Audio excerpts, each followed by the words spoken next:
quero pessoas querendo viver coisas fora do tempo, antecipando e quebrando a cara, tomando decisões equivocadas, e pessoas que sequer são capazes de entender o seu próprio tempo.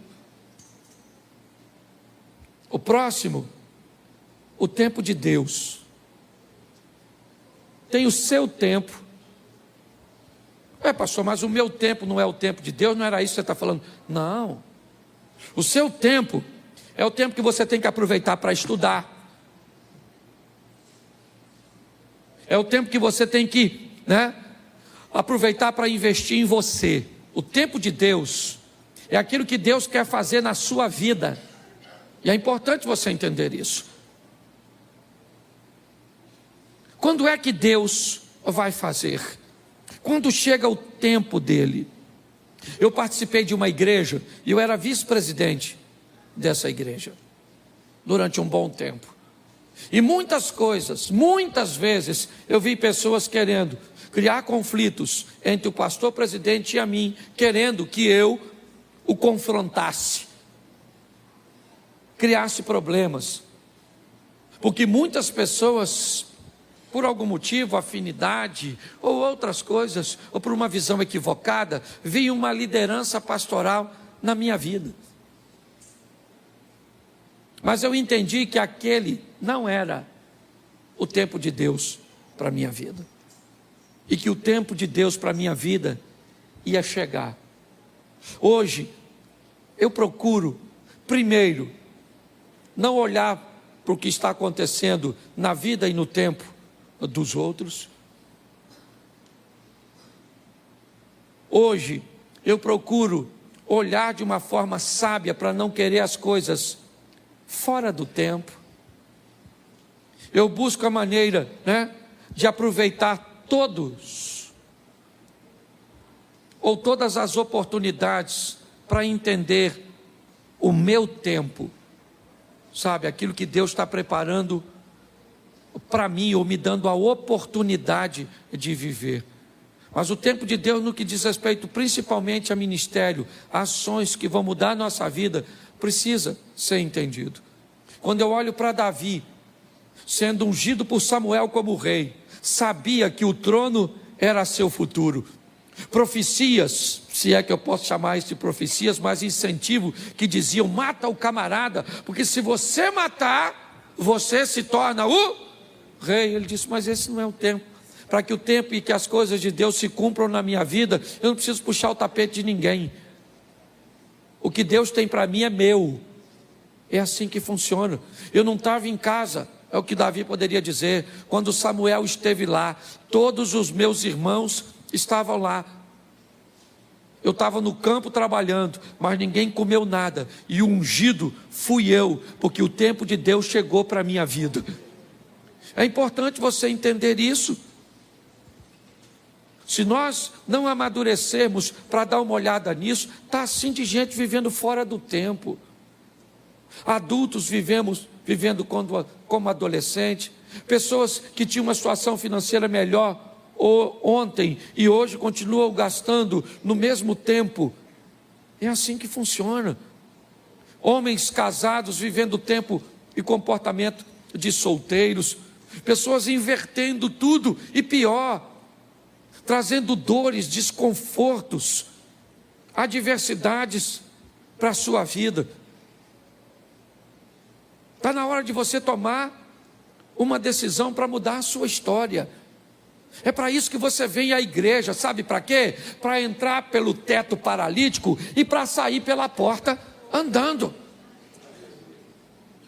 Nós vamos para a presença de Jesus para sair de lá melhor do que entramos. Esse é o propósito.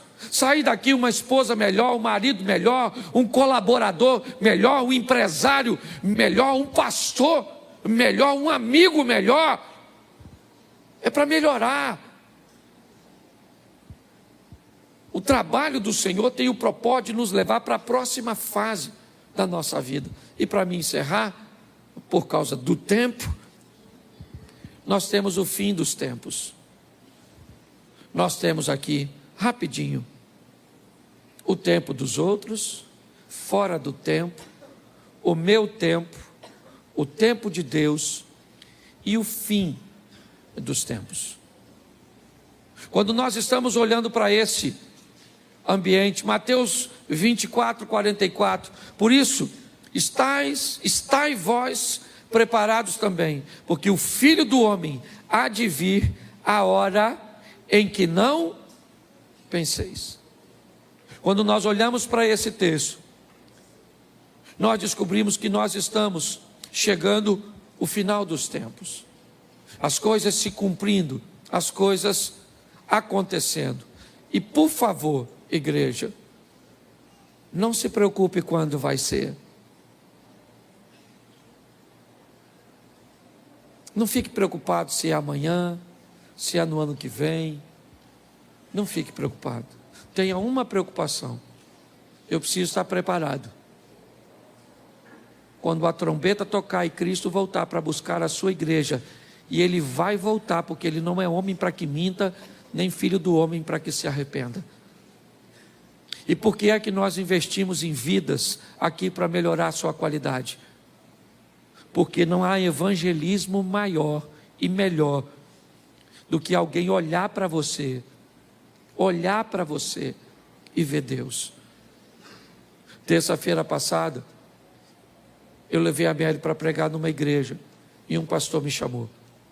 Ele trabalhava na usina de Angra, e ele me disse que com ele trabalhava um alemão, que entendia pouquíssimo português, e que falava inglês e alemão. E ele disse que criou um laço de amizade, mas que a comunicação era muito difícil entre eles. Mas que ele buscava, dentro das suas limitações, pregar Jesus para aquele homem de uma língua tão desafiadora. O homem entendia pouco, mas quem pregava era muito crente. Falava pouco e vivia muito. Dava um testemunho. O cara gostava demais dele e tolerava até ouvi-lo sem entender muitas coisas. O homem foi embora para a Alemanha e não se viram mais. Um tempo depois ele recebe a ligação da filha deste homem. E criou uma maneira, não entrei em detalhes, para comunicar a ele, que depois que o pai dela havia voltado para a Alemanha, ele aceitou Jesus como Salvador. E ele tinha falecido lá na Alemanha. E que ele deveria pegar um avião e ir à Alemanha, porque o pai dela, antes de falecer, deixou uma herança para ele, que ia mudar a vida dele. Muito mais do que o que falamos, meus irmãos, vale o que nós vivemos. A nossa